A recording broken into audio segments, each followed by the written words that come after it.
గత ప్రభుత్వాలు చెప్పినటువంటి హామీలు 10 సంవత్సరాలైనా చేయలేకపోయారు.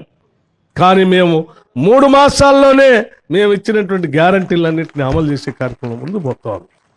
కోట్ల మంది 0 టికెట్ల మహిళల ప్రయాణం జరుగుతున్నా, లేకపోతే 10 లక్షల పైబడి ఆరోగ్యశ్రీకి సంబంధించినటువంటి ఉపయోగపడేటట్టుగా మేము అనౌన్స్ చేసినటువంటి ఆరోగ్యశ్రీ పథకం 10 లక్షలు కానీ, లేకపోతే 500 రూపాయలకే గ్యాస్ సిలిండర్లు ఇచ్చేటువంటి కార్యక్రమం కానీ, 200 యూనిట్ల వరకు ఉచితంగా అర్హత కలిగినటువంటి తెల్ల రేషన్ కార్డు లబ్ధిదారులందరికీ 200 యూనిట్ల వరకు ఉచితంగా కరెంట్ ఇచ్చేటువంటి కార్యక్రమం కానీ, నిన్నటికి నిన్న ఈ రాష్ట్రంలో పేద ఇంటి తల్లులు ఇంటి కళ నెరవేర్చడం కోసం మేము లాంఛనంగా శ్రీ సీతారామచంద్ర భద్రాచలం స్వామివారి సన్నిధిలో పేదవాళ్ళందరికీ ఇల్లు ఉండాలనే ఆలోచనతో నిన్న మేము లాంచ్ చేసినటువంటి ఇందిరమ్మ ఇంటి కళని నిజం చేస్తూ నిన్న మేము ప్రకటించినటువంటి విధానం కానీ, ఇవన్నీ కూడా మాకున్నటువంటి చిత్తశుద్ధిని, సంకల్పాన్ని రాష్ట్ర ప్రజలకి సంపదను పంచే కార్యక్రమంలో చాలా స్పష్టంగా ఉన్నాం.